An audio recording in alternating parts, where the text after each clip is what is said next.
Hi, guys. Name Mad Max 6. We are back at the Dragon's Lair, and today I have a very, very special crew at the Dragon's Lair in Las Vegas. My good buddy Mark hit me up maybe a week ago or so, told me all about his new coach, his new training strategy and everything, and I was very intrigued. So I said, you know what, let's get him on the show. So we have the great pleasure to have, of course, the very first Mr. Olympia Physique, Mark Anthony, and his new coach, Jared Feather. Jared, welcome to Muscle Beach TV. Thank you, I appreciate it. Mark, so tell me a little bit about Jared. I want you to introduce him since it was your suggestion to have him on the show. First of all, you look great. Oh, thanks. You've been making a lot of progress. Thanks. Tell me a little bit about Jared and what's going on with him. So this is how I discovered this guy. I was doing the commentary at Nationals in Orlando, and I saw this guy come on stage with a super impressive physique and a beautiful posing routine. And I was commenting. I was talking about him, you know. And then he ended up winning his class and turning pro. Nice. So When was that? the Nationals Okay, this past year? this past year, yeah. Okay. And in Orlando. And I came home to Vegas, and as I was sitting in the Chick-fil-A parking lot eating Chick-fil-A in my car, I was scrolling through Instagram, and I discovered him again. And I started looking at his posts, and everything said Las Vegas, Las Vegas, Las Vegas. So I sent him a DM, and I said, hey, listen, are you living in Las Vegas? You remember? And he's like, yes. And I'm like, geez, I need to get with this guy, you know, because, you know, we've been talking about this for a while. We wanted to make a comeback in a different division. And I said, this is my only hope, you know. And then we connected. I know we got together, got along right away. Met Mike Israetel, his training partner and really good friend, mentor. And here we are today. So I have to say, in a short period of time, I've never felt as good as I do with my training.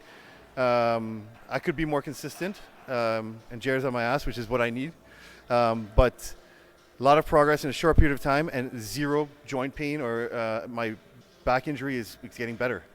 I was going to ask you, what would you say the biggest difference his training technique has made for you, and how would you, in a nutshell, describe it to people, and why is it beneficial to you? So when I met him and Mike, I basically said, I'm going to listen to everything you say. My gates to education are always open, and whatever I know, I'm going to throw it out the door, and I'm going to do what you tell me to do. And that's what I did. I just listened to everything he told me to do, and basically their principle is simple. It's full range of motion, something that everyone I feel has gotten away from. You're seeing some guys now really exercise that strategy again, but that's Few and far between. yeah. It's all the bro science and the bro training and the grunting and the pounding and dropping weights and shit like that. The days of the dungeon days are over. You know what I mean? I feel healthy and I feel good, so this is what it's going to be for the next forever. All right. Yeah. Well, I want to talk to Jared a little bit about it. So, Jared, welcome to the show. I'm very proud to have you. You're a very young guy. You just turned 28. I was going to say 27, but you're just 28. Tell me a little bit about your history. How did you fall into this? Because I know you have an extensive background in. You went to school for a long time. You have degrees and everything. So, tell me a little bit how you ended up being a pro bodybuilder when you were that smart. Well, first off, thanks, Mark. I appreciate it. And like you said, just implementing kind of sports science principles and my educational background was the first thing I wanted to do with Mark, especially working around his injuries and things like that. So when we started to work around his injuries, he's like, yeah, I can't really do this or that. So it's really just finding the exercises that fit Mark and working through a safe range of motion for him was really the first thing that we implemented for him. You can't train if you're injured all the time. Obviously, you can't make progress that way. So we just found what worked for Mark, and now he's going through full range of motion through most of his exercises, and it limited to some leg stuff because of his lower back, but working around that perfectly, especially here at the Dragon Lair. They got the belt squats, amazing. So Mark gets to use that quite a bit, and no axial loading. But yeah, so basically my education started when I was in high school. I realized that I liked bodybuilding a lot more than football. So I was compared. They did like this. Our local news channel did like something on our high school and like players to watch out for, and he compared my calves to Jay Cutler. And it was the first time I ever heard of Jay Cutler, and I was thinking the Bears quarterback at the time, Jay Cutler. I was like, what a fucking insult. I was like, This guy's no good. I was like, what is this? And then they're like, no, the bodybuilders, because I guess he was a fan of bodybuilding, and I had not even gotten into that yet. I just loved training really hard. So I looked up Jay Cutler. It was the first really exposure I had to somebody who was just massive. So it's really cool that I'm on Jay Cutler TV, right? You know what I mean? So I looked at Jay and I was like, oh my God, I don't think I ever want to be that big, but now I obviously want to be that big. So so from there just it kind of snowballed, and I went from training the same way he was just talking about. I went from training really not using my brain too much to just focusing on education and applying everything I could scientifically to my training, to my dieting, and just learning throughout the years.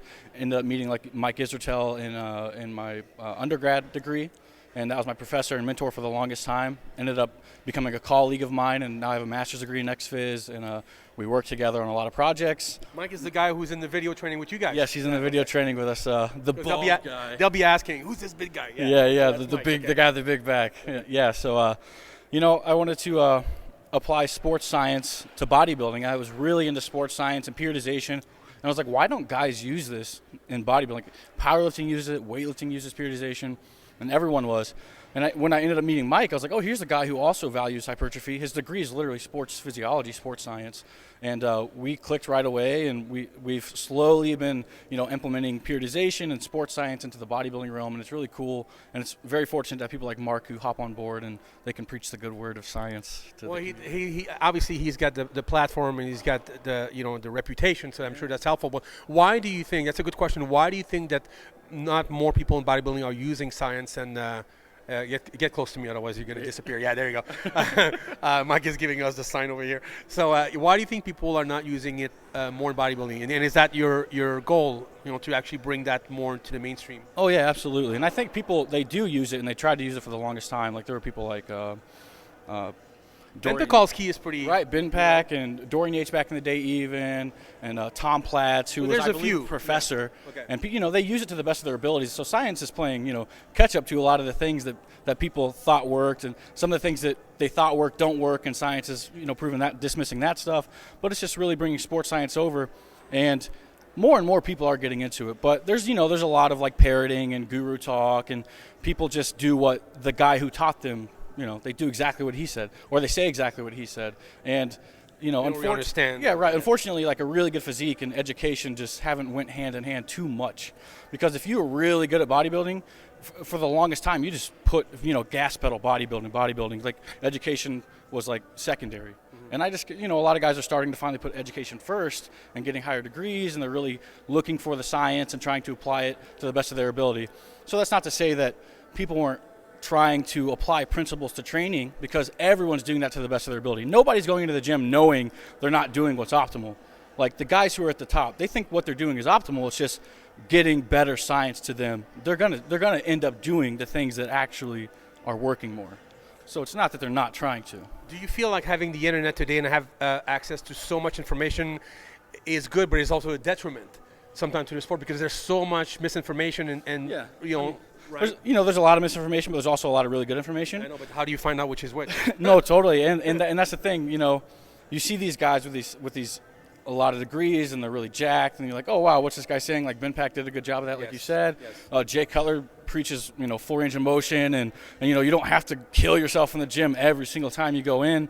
So when you hear guys who are really well spoken and they're really able to explain things well, that's when you kind of have a good source of information there. There's a lot of people who kind of just say, do as I say, do as I say type of people. Just kind of get away from that. Critically think.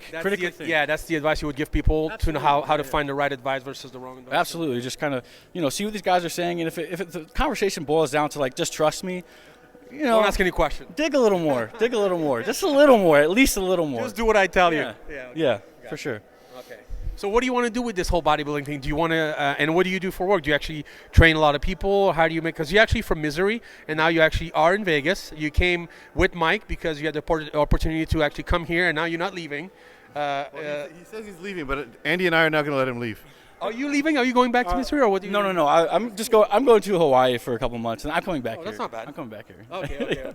He scared me because he said he might have to go to New York to do his PhD. I said, no. Don't. Yeah, Mark's like, no, you're not going anywhere. Where do you think you're going? Yeah, so that's a highly likely that I'll go to New York at some point to get the PhD. Okay. And how long is that? 2 years, 2.5 years, it depends. Really? Yeah. It's cold in New York, Oh, I know. Come on, man.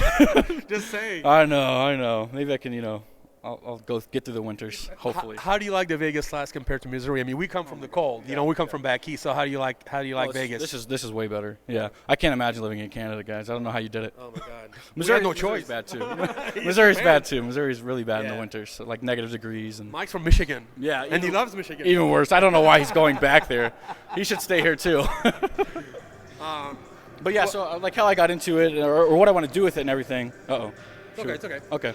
Well, what I want to do with it is just, like I said, bring sports science and continue my education and just help people to implement better strategies so they're not getting hurt and they don't feel like they have to go in the gym and kill themselves every single time, and they can actually grow optimally or at least better than they have been. Because just because these guys are growing and they're building tissue, like all the anecdotes of like, yeah, but what about this guy? He's huge. It's like, yeah, of course. If you're training with weights and anabolics are involved, you're going to be fucking huge. Yeah. That's just how it is. But maintaining injury-free is a different story also. As you injury-free and just optimally, you know what I mean? So you can grow tissue coming in here and doing a couple sets per week, just killing yourself, especially if you're on, like I said, a lot of anabolics. But there are probably better ways to do it. Yeah. And if as far as you've gone is to think hard work is everything, you probably haven't gone far enough. Maybe think a little more about what you're doing.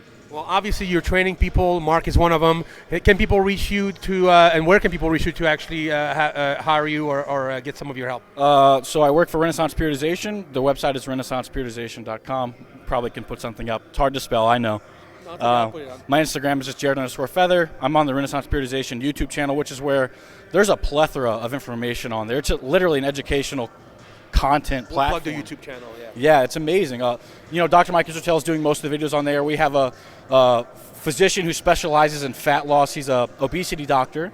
He does a lot of the videos on there, and a few of our other sports scientists do a lot of videos too, like habit formation and things like that. It's really cool that this is free information, because when I was in university, before Mike got there, I was getting, here's exercise metabolism, and here's how it works, and here's what the mitochondria does. And then you get sports science involved. It's like, oh my God, I can't believe this information is free. It's like degree level stuff. So It's neat. It's very neat. Well, Jared, I really appreciate you taking the time to come to Dragon's Lair. And his first pro show. Oh, that's right. Yeah, you're competing too. So you're actually getting ready for your first pro show, which will be this summer, 14 weeks out, I think. I believe 14 and a half or something. What is the show? The Dallas Europa. Yeah. I lived in Texas before I lived here for like a year, and I have a few friends who want to do that show too. So I was like, it's a pro-am, and they're amateurs. So I was like, let's do it together. Let's do it. I'll debut there. It'd be cool. Just for fun? To debut and I want to make it to the Olympia. Yeah. So. What class are you doing? Classic Physique. That's what I thought. Classic. Yeah. So how tall are you? 5'10" and a half. So what's your weight? What, 2017? I get 215 or 215. Yeah. Okay, cool. All right, so we're going to keep an eye out for you, man. This is the first time on JTV. Hopefully not the last, right, Mark? That's right, yeah. And I would love to shoot with you closer to your show. Absolutely. We kind of just, you didn't want to take your shirt off today, but we'll get him. Even though we saw his abs, and he's fucking huge. Mike took his shirt off. Yeah. All right. So, Jared, I really want to appreciate you coming on the channel. Mark, thank you so much for Of course, yeah, pleasure. And then we're going to have you back. This is Mike, Jared Feathers, with Mark Anthony and his buddy Mike behind the camera for JTV, and we're out.